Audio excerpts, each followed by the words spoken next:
One of the big narratives we heard all offseason was that South Carolina football was finally going to break out. They had a big name transfer, an up-and-coming young coach, and apparently they were loaded with weapons that were going to help them have a breakout season. There were many people who were skeptical of the rise of South Carolina, including myself. They had an unbelievably difficult start to the season, and their overall schedule looked insane. I did understand some of the hype, but at the end of the day, it looks like a lot of the critics were right, as South Carolina football is in a bad spot right now. After not looking great in Week 1 against Georgia State, Spencer Rattler didn't really do much to improve his image in Week 2 against Arkansas, and then today, they looked awful. Georgia was up 48-0 late in the fourth quarter, and besides a garbage time touchdown by Luke Doty, the Gamecocks should have been shut out 48-0 at home in what was supposed to be one of the biggest games of the Shane Beamer era. In today's video, we're going to talk about South Carolina football, go through how they got to this point, why they have struggled, and what my expectations are for the remainder of the season. But before we can get into it, nearly 80% of you guys are not subscribed to the channel, so quickly be sure to hit that subscribe button, smash that like button if you want to support the channel, and turn on notifications so you never miss when I upload. Now let's talk about South Carolina football. The last 10 to 15 years of South Carolina football have been all over the place. They've had a lot of fun players and memorable names. Guys such as Marcus Lattimore, Steven Garcia, Connor Shaw, Pharaoh Cooper, and Jadeveon Clowney all became household names at South Carolina, and they even had multiple 10-plus win seasons. But once Steve Spurrier left, it sort of became a dumpster fire. For some reason, they thought bringing in Will Muschamp would save things, but despite his good recruiting, he could never put it together there, and his biggest win ended up being that Georgia game in 2019. After the 2020 season, he was fired, and in comes new head coach Shane Beamer. Shane Beamer was on the offensive staff with Lincoln Riley at Oklahoma before he decided to come back to Columbia. He was their main recruiter back in the early 2010s, and with him obviously being related to the famous Frank Beamer, it seemed like a risky hire that could pay off. He was a young up-and-coming coach who could recruit, was in a good system, and had legacy in his blood. Expectations were not super high for year one, but Beamer and the Gamecocks would outperform them, which is a huge reason for the current hype. Last year's team was actually quite fascinating. Zeb Nolan had joined the South Carolina coaching staff, but after Luke Doty went down with an offseason injury, they told Nolan he was going to be the quarterback. While he was not good when he was on the field, this was an insane storyline. The Gamecocks were supposed to be primarily a running team, as they had 4 great running backs. Kevin Harris was an all-SEC back in 2020, and then guys such as Zaquandre White, Juju McDowell, and Marshawn Lloyd were also great backups, and it looked like the Gamecocks had one of the best backfields in all of college football. The running game was a little bit disappointing though. Kevin Harris had a great bowl game, but besides that, he was largely disappointing. At quarterback, they played both Jason Brown and Luke Doty, and neither of them cracked the 1,000-yard mark.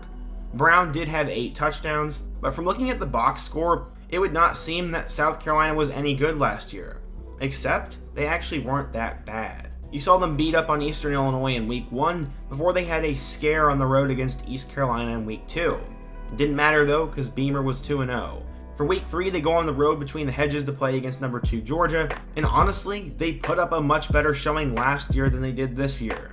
The Gamecocks only lost 40-13, and while no one expected them to win that game, they at least put up 13 points on arguably one of the best defenses ever. After that, they go home to play against Kentucky, where they lost a really close and heartbreaking game, 16-10.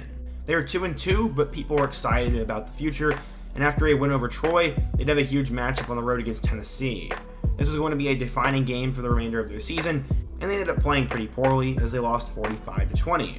At this point, they were 3-3 and desperately needed some good momentum. They'd survive a late scare against Vanderbilt and win 21-20, and this would give Beamer his first conference win. After that, they go on the road to Kyle Field at Texas A&M, and in that game, they get blown out in front of 104,000 fans.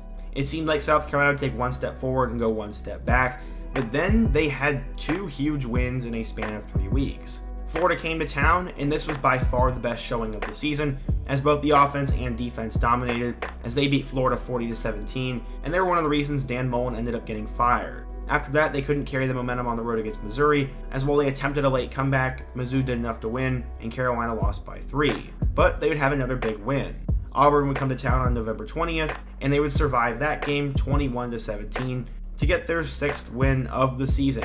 They had made a bowl game in year 1 under Beamer, and everyone was very excited for this. Their final game of the season would come in the Palmetto Bowl as number 23 Clemson would come to town, and if there was any year that Carolina could have pulled that off, it probably was last year, but instead Clemson won 30-0, but again, no one really cared that much because Carolina was going to a bowl game. They ended up playing against North Carolina in the Duke's Mayo Bowl, and in that game, South Carolina would probably have their second best performance of the year as they would beat the Heels 38-21, getting their 7th win and a bowl victory. This was the exact kind of momentum Shane Beamer needed to prove that he belonged in the SEC and that South Carolina was a program on the rise. So what did this end up doing for them? Well, it was huge. They got Spencer Rattler from Oklahoma, who was a former 5-star recruit and had lost a job to Williams, so they grabbed a high-profile transfer who had a lot of talent and had some experience. Beamer had now filled that void at quarterback. Beamer also landed one of the top high school quarterbacks in the country, as he got Tanner Bailey, who was a 4-star recruit and the number 15 quarterback in the class of 22. He had gotten a guy for the immediate role and for the future. They did lose their top 2 running backs to the NFL, but obviously they still brought back 2 talented backs and also got Christian Beal-Smith from Wake Forest. Running back looked to be in a good spot, and then the receiving core got a huge boost. They grabbed Austin Stogner from Oklahoma, grabbed one of the top freshman receivers in the country in Corey Rucker from Arkansas State, and then they got a huge addition from FCS All-American Antoine Wells from James Madison. Those 3 alone really helped boost the receiving core, but they also brought back some talented players. Jaheim Bell was seen as one of the top tight end prospects in the country, Josh Vann was an experienced player, and they also had Amarian Brown, who was a transfer from Georgia Tech. Sorry if I butchered that name.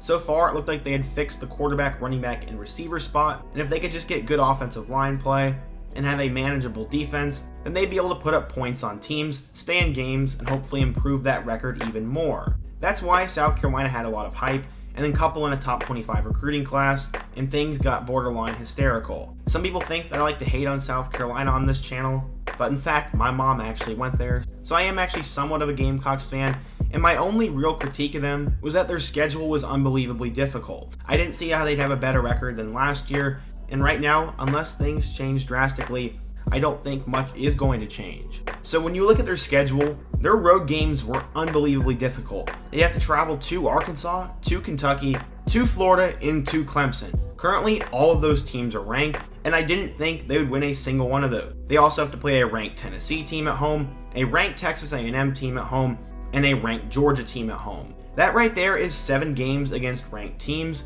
and I thought they'd maybe win 2 of them. Outside of that, they'd have games against Georgia State, Charlotte, South Carolina State, Missouri, and Vanderbilt, and I thought there was a good chance they'd win all 5 of those.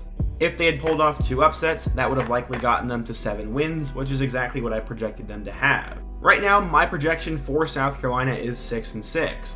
I think they're going to beat Charlotte and South Carolina State in their next 2 weeks, and that'll get them to 3-2.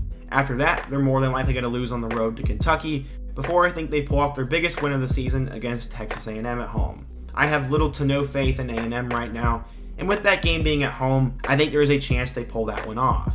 That would get them to win number 4, before I think they'll beat both Missouri and Vanderbilt. That would put them on a 3-game winning streak and get them to 6-3. Unfortunately for them though, that is where their winning stops, as I have them losing on the road to Florida, home against Tennessee, and at Clemson for those final 3 games. That puts the Gamecocks at 6-6, and they'll likely go to a similar bowl that they went to last year. Going into the year, many people believed they would lose to both Arkansas and Georgia, but I think the general narrative around the team is different. They haven't looked impressive, Spencer Rattler has not been great, and they were not even competitive against Georgia. They had their moments against Arkansas, but overall, things have just not gone according to plan for Carolina. So let's take a look back at some of those preseason predictions that people had. According to the Greenville News, Spencer Rattler was going to be a Heisman finalist. Spencer Rattler's preseason Heisman Trophy hype didn't come to fruition in 2021 after a disappointing start led to his benching at Oklahoma. The redshirt junior quarterback came to South Carolina looking for a fresh start, and he'll get it by bringing his Heisman journey full circle.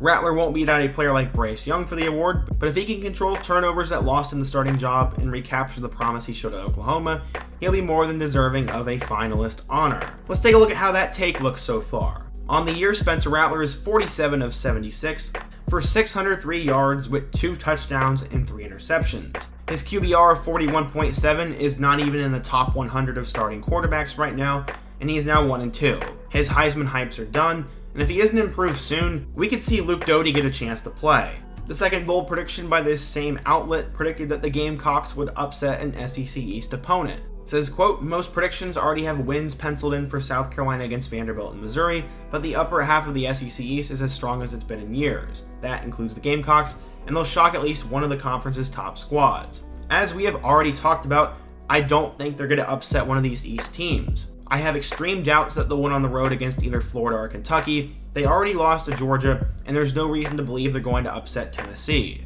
I think that bold prediction is looking pretty bad right now. Finally, the Gamecocks were projected to finish 5th in the East, but it was pretty bold of 3 of those voters to pick the Gamecocks to win the division. This looks pretty silly now, as they're already 0-2 in the conference. And again, I'm not trying to hate on South Carolina football. Right now, things are looking tough, serious improvements have to be made, and it seems that the hype was not warranted. But again, what do I know? If you're a South Carolina fan, let me know what you think of the current team, your expectations moving forward, and how things could change for the better. If you're a fan of another team, player, or different school, let me know what topic I should cover next. And don't forget to leave a like, subscribe to the channel if you're new, and check out all of the videos on the end screen. Hope to see you guys again soon, but until next time, peace.